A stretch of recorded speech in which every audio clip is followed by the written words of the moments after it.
bienvenue sur SportMed TV pour ce podcast exceptionnel en compagnie de Edgar Gros-Piron.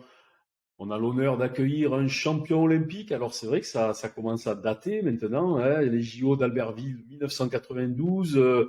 Edgar, c'était au siècle dernier. Quel souvenir vous gardez de cette victoire mythique aux JO d'Albertville 1992? Ouais, c'était il y a 30 ans, donc on va fêter le 30e anniversaire dans quelques jours. Et effectivement, je garde un souvenir exceptionnel parce que c'était un moment pour moi exceptionnel. Et je crois aussi pour les gens qui sont venus, qui l'ont vu à la télé ou qui sont venus me soutenir le jour de la course, c'était un moment qui a marqué les esprits. Et j'ai cette chance-là d'avoir pu participer aux Jeux dans mon pays. Et quand on a cette chance de non seulement d'y participer, mais en plus de les gagner, je crois que c'est tellement unique que ça marque les esprits. En fait, je vais vous faire un aveu, c'est que la période que je préfère dans ce sport, c'est le tout début. En fait, c'est quand les pionniers en fait du ski de boss l'ont inventé ce sport dans les années 70 aux États-Unis.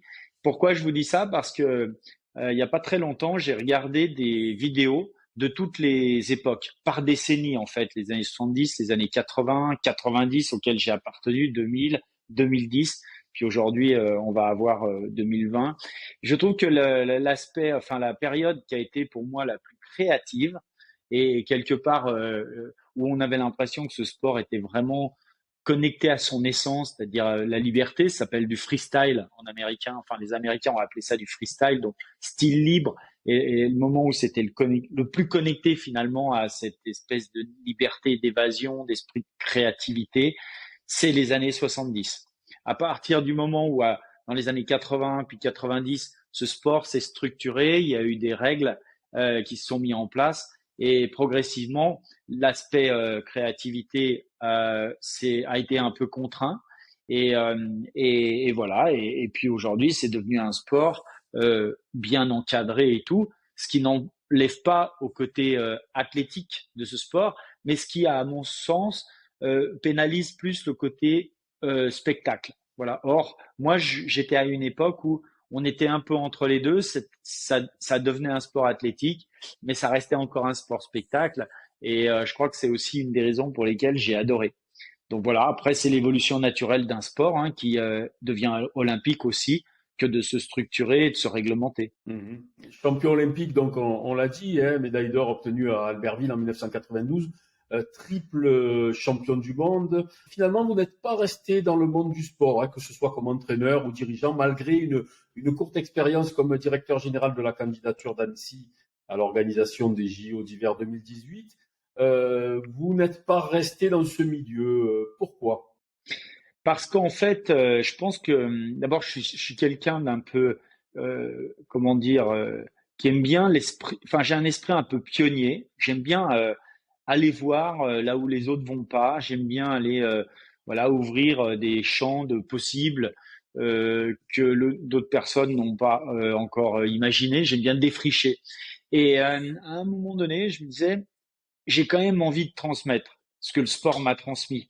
Et ce que des grands champions comme Jean-Claude Killy, Nano Pourtier, Jean Vernec sont des gens que j'ai eu l'occasion et la chance de côtoyer dans ma carrière. Ces gens et d'autres m'ont transmis leur amour du sport, leur passion. Et j'avais envie à mon tour de le faire. Mais comme je voulais pas le faire comme tout le monde, enfin comme la voie classique ou la voie royale peut vous permettre de le faire, vous avez été athlète, vous devenez entraîneur. Je me suis dit qu'il y avait peut-être dans d'autres univers qui pouvaient avoir potentiellement besoin de ce transfert d'expérience, de cette expérience pour s'inspirer dans leur manière à leur façon de voir la notion de performance appliquée à leur propre métier. Et c'est pour ça que je suis allé dans le monde de l'entreprise, parce que comme dans le monde du sport, on vit, c'est des collectifs, ce ne sont pas des sommes d'individualité, ce sont un collectif qui tend vers de la performance, exactement comme dans le monde du sport. Donc les enjeux sont les mêmes et les fondamentaux, quand on creuse un peu, les fondamentaux de la performance sont les mêmes. Et du coup, le fait de venir avec un discours, une expérience de sportif, d'athlète, de haut niveau, c'est particulièrement inspirant dans le monde de l'entreprise. Et je pourrais même faire le chemin inverse, c'est-à-dire des entrepreneurs qui réussissent peuvent vraiment inspirer le monde sportif dans sa façon d'être. Et donc, en fait, c'est des mondes qui se nourrissent. Et j'ai trouvé beaucoup d'intérêt et de curiosité à aller dans le monde de l'entreprise faire ce métier. Essayez de nous en dire un peu plus en quoi cela consiste-t-il exactement. Alors, mes clients m'appellent, c'est très simple en fait, mes clients m'appellent quand ils réunissent leurs équipes et qu'ils ont des messages à leur faire passer et dont l'objectif en fait c'est de booster leur motivation. Et là, ils se disent, bah, qui mieux qu'un athlète qui a été champion olympique pourrait venir booster mes équipes. Alors, ça peut être mes équipes commerciales, ça peut être l'ensemble des forces vives de ma boîte, ça peut être mes clients. Qui mieux qu'un sportif et qu'un champion olympique, tant qu'à faire, peut venir les booster et leur partager une expérience à travers laquelle les gens vont pouvoir se reconnaître, parce que c'est tout l'enjeu. Vous voyez, si moi je viens puis que quelque part je leur jette ma réussite comme ça à la figure en pensant que j'ai des leçons à donner aux gens, ça marchera pas. Par contre, si je viens avec voilà mon bagage et que j'explique de manière très concrète ce que finalement ils n'ont pas vu à la télé, c'est-à-dire la partie immergée de l'iceberg, qu'est-ce qui fait, comment on fabrique en coulisses de la performance qui, elle, se voit le jour de la course, comment tout ça, ça s'inscrit dans un travail personnel, dans un travail individuel, dans un travail collectif. Et bien là, les gens, comment dire, les gens trouvent une source d'inspiration au travers de ce que je leur raconte. Et moi, ce que je trouve fantastique, c'est que ça permet de faire bouger les lignes. Donc, et c'est pour ça qu'en fait, des patrons ou des des cadres dirigeants, des managers, des directeurs commerciaux m'appellent, c'est pour faire bouger les lignes. Mmh. Et du coup, quelle part d'héritage le sportif de haut niveau, Edgar Gros-Piron, a légué à l'entrepreneur Edgar Gros-Piron? Ben, c'est assez vaste parce que si vous voulez, mais si je devais le résumer, je pense que c'est comment dire, non seulement une motivation, d'accord? Grâce au sport, j'ai compris ce qui me motivait. Et dans le monde de l'entreprise, je mets en œuvre les leviers qui me motivaient dans le sport et je les applique à mon métier dans l'entreprise. Mais aussi, quelque part, cette expérience dans le sport, vous savez, elle était intuitive. Tout ce que j'ai fait, je l'ai fait en faisant appel à un peu de réflexion, du bon sens, beaucoup d'échanges avec mon coach après coup. C'est-à-dire quand j'ai terminé ma carrière, là, j'ai commencé à me pencher sur la théorie, d'accord, de la performance. Qu'est-ce qui forge la performance d'un individu, d'un groupe? Et là, j'ai commencé à étudier en fait des études qui étaient voilà des études scientifiques, les théories, les modèles. Si je vous montre, il y en a derrière moi, il y en a là une pile voilà qui vont jusqu'au plafond de livres sur des sujets comme là je regarde, j'ai les vertus de l'échec, sur qu'est-ce que je vois encore, les clés de la performance. Voilà, j'ai des livres entiers sur la motivation, sur comment dire, la performance, sur l'échec, sur le succès. Par exemple, j'ai un livre, voilà, qui s'appelle Réussir et après. Et j'ai à la fois des biographies, mais j'ai aussi des livres théoriques qui ont été édités par des gens qui ont travaillé sur tout un tas de thématiques liées à la confiance en soi, voilà, liées à l'estime de soi, liées aux valeurs, à l'éthique, etc., etc. Et du coup, c'est finalement ça aussi que mes clients viennent chercher, pas seulement une expérience, mais aussi une expertise sur ces domaines-là. Parce que quand on a la chance de pouvoir à la fois avoir vécu et fait de manière empirique, mais en plus expliquer de manière théorique les choses, eh ben on a un discours qui est vraiment complet. Et on peut aussi vraiment répondre aux questions que la salle se pose. Et c'est pour ça que voilà, à un moment donné, j'aurais pas été assez complet dans ma pratique de conférencier si j'avais pas les deux, voilà, si je marchais pas sur ces deux pieds que sont l'expérience et la théorie. Edgar, est-ce que vous vous servez souvent de cet exemple dans vos conférences, dans vos séminaires, dans vos webinaires? Est-ce que vous parlez souvent à vos clients, aux entrepreneurs, à ceux qui font appel à vos services, de ce moment où on se retrouve en haut de la piste, face à ce mur de boss, et où on se dit, waouh, je dois y aller, c'est absolument vertigineux, mais je vais y aller, je dois y aller et je vais réussir. Est-ce que il y a souvent ce parallèle qui est fait entre ce moment-là et également des objectifs de performance et des montagnes à gravir du côté entrepreneurial aussi? Oui, c'est une question qu'on me pose souvent, c'est qu'est-ce qui se passe dans ta tête quand tu es au départ des Jeux? Mhm. Clairement, c'est une question qui se pose. Et quand je réponds à cette question, je réponds exactement ce qui se passe quand vous êtes face à un client, on va dire le client de l'année, le client important pour vous. Et qu'est-ce que vous faites pour arriver face à ce client en étant en confiance, à l'aise, bien dans vos peaux, bien dans vos baskets? Et les réponses, c'est on se prépare. Ben voilà, on fait la même chose. Et donc en fait, ce que vous vous considérez comme étant un moment exceptionnel avec une pression de dingue, c'est pour moi non pas quelque chose de commun, c'est pas banal de se retrouver au départ des Jeux, Mhm. mais dans ma tête, j'ai ramené j'ai déjà digéré cette notion d'enjeu, cette pression énorme qu'il peut y avoir par rapport aux enjeux. Ça, c'est digéré et je peux me concentrer du coup sur mon métier, ce que j'ai à faire entre un portillon de départ et une ligne d'arrivée. Donc ce travail-là, il se fait pas uniquement en arrivant dans le portillon de départ. C'est un travail qui se fait, un travail intellectuel, un travail de réflexion, un travail mental qui se fait progressivement. Et aussi, ce que j'explique, c'est que vous avez, par exemple, vous avez le contrat du siècle à signer, mais vous avez encore à convaincre votre client de ça. Est-ce que pour vous, c'est le premier contrat de votre carrière? Généralement, les gens me disent non. Ben moi, c'est la même chose. J'arrive pas au départ des Jeux Olympiques, sans avoir fait des centaines de Coupes de France, Coupes d'Europe, Coupes du Monde, Mhm. Championnats du Monde. C'est-à-dire que j'ai acquis un certain métier pour en arriver là. Et donc, la marche qui m'amène du Championnat du Monde, par exemple, qui était peut-être la course la plus prestigieuse dans ma carrière aux Jeux Olympiques, et pas une marche complètement inaccessible, complètement infranchissable. Parce que justement, oui, si je pars de zéro et que j'arrive au départ des Jeux Olympiques, la marche est infranchissable.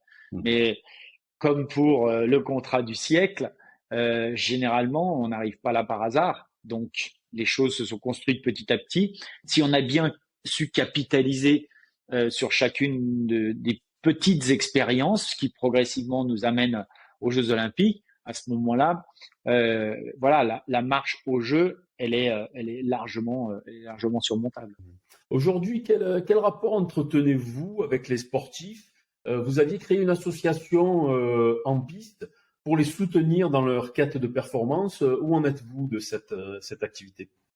Oui, j'avais créé cette association, que je préside toujours, Mhm. qui est une association qui me permet en fait de soutenir des jeunes, alors plutôt des skieurs parce que c'est ce que je connais le mieux, mais j'ai aussi aidé un jeune qui est dans l'escrime, une fille qui est dans le dans le BMX. Donc j'ai pas de règles par rapport à ça. Euh, j'ai créé cette association parce que on voit bien que dans certains sports, le ski est un sport comme ça. Il y a un moment entre à peu près à l'adolescence où les jeunes, pour des raisons souvent financières, sont obligés d'arrêter le ski. Si vous prenez une saison de ski pour un jeune qui a entre 16 et 18 ans, c'est à peu près 20 000 euros pour entre l'achat du matériel, les stages et les compétitions, les déplacements, etc. Parfois un préparateur mental, c'est à peu près 20 000 euros. Et il y a pas mal de jeunes dont les parents peuvent pas suivre, qui sont obligés d'arrêter pour des raisons financières, alors qu'ils ont un vrai talent pour aller au-delà. J'ai du coup créé cette assoce, et quand parfois je donne des conférences pour des associations, je leur demande plutôt que de prendre un cachet, de me donner une enveloppe qui sera remise à l'association, et ça me permet d'aider, de soutenir des jeunes, notamment, je pense à des jeunes, du club des sports de la Clusaz. J'ai aussi aidé l'équipe de France de ski de boss avec le financement d'un entraîneur. J'ai aidé un jeune qui fait de handi-skieur, qui se prépare pour les Jeux, préparer les Jeux de Pékin. Une jeune fille qui fait du BMX, un garçon qui fait de l'escrime. J'aime bien dire à mes clients, voilà, si vous avez une enveloppe pour, vous ferez une bonne action. Moi, je viendrai vous parler, je ferai une bonne action et on est tous contents, quoi. Edgar, est-ce que vous gardez un œil sur l'organisation des JO, notamment de cet hiver à Pékin, qui vont débuter le 4 février, hein, les premiers à dépendre entièrement d'un enneigement artificiel, ou bien ceux de 2024 à Paris, pilotés par Tony Estanguet? Est-ce que vous gardez un œil attentif, un œil d'expert sur ces organisations-là? Disons qu'il y a 10 ans, j'étais très, très, très penché là-dessus, puisque je dirigeais le comité de candidature d'Annecy pour les Jeux de 2018. Mhm. Et donc, j'étais au cœur du sujet. Effectivement, j'ai beaucoup travaillé dans cet environnement-là. Donc aujourd'hui, je suis un peu, je regarde ça de loin, mais avec un regard peut-être non pas d'expert, mais un œil critique où je vois un peu qu'est-ce qui fait que ça marche, qu'est-ce qu'on pourrait faire. J'ai aussi travaillé un peu dans l'ombre de la candidature de Paris 2024. Là, j'ai aussi un peu travaillé avec le COJO sur les, les managers, enfin avec les managers du COJO de Paris 2024. Des fois, je peux apporter des idées. Voilà, j'ai pas de rôle effectif, concret, mais des petites missions comme ça de temps en temps. Et voilà, parce que j'adore ce mouvement olympique. Je trouve que voilà, c'est un très chouette, c'est une belle aventure. Finalement, Edgar, vous êtes resté un électron libre, hein, vous êtes resté dans le freestyle, j'ai envie de dire. C'est ma nature et donc on se refait pas. Et effectivement, j'ai beaucoup de mal à me laisser enfermer dans quelque chose qui en plus pourrait devenir routinier. Donc non, oui, effectivement, j'ai toujours aimé avoir mon destin entre mes mains. Je vais pouvoir décider des gens avec qui j'ai envie de travailler, du programme que j'ai, du programme, de mon programme. Par exemple, la semaine dernière, à un moment donné, j'ai coupé le téléphone, l'ordi, je suis parti skier avec des potes parce que ça me nourrit, quoi. C'est mon équilibre. Et il faut être toujours très attentif à son équilibre parce que une carrière, c'est long. Et si on n'entretient pas un vrai équilibre, vie pro, vie perso, un équilibre personnel, corps et esprit, c'est vrai que un petit déséquilibre, si on le laisse s'installer dans sa vie professionnelle, par exemple, au bout d'un moment, ça peut créer de la souffrance. Ça peut même conduire jusqu'au burn-out. Donc, il faut faire attention à ça. Edgar, une dernière question. La neige artificielle, 100% artificielle à Pékin, sur les JO qui arrivent, là, début le 4 février, ça vous dit quoi? Je suis pas un gros fan, moi, de neige artificielle parce que bon, c'est surtout dans les bosses où on aime bien skier dans de la neige soft et poudreuse. Je suis pas un gros fan, mais bon, pour le ski alpin, par exemple, je pense que c'est une meilleure neige que la neige naturelle pour pour tracer une descente et tout. Après, c'est une question de préférence. Moi, si vous me laissez un champ de poudreuse et une piste bien damée avec de la neige artificielle, j'irai dans le champ de poudreuse toujours parce que je suis un passionné de ski et j'aime j'aime la montagne, tout ça.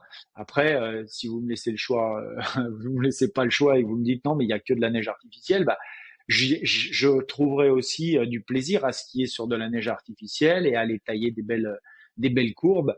En exploitant les mouvements de terrain. Ce qu'il faut savoir, c'est que pour pouvoir faire de la neige artificielle, il faut de l'eau et du froid. C'est les deux choses. Et manifestement, à Pékin, enfin dans les montagnes un peu au nord, ils ont les deux. Donc très bien, si ça permet aux Chinois de pouvoir accéder au ski dans de bonnes conditions, pouvoir découvrir en fait ce sport dans de bonnes conditions, pouvoir s'extraire un peu de leur quotidien dans de bonnes conditions.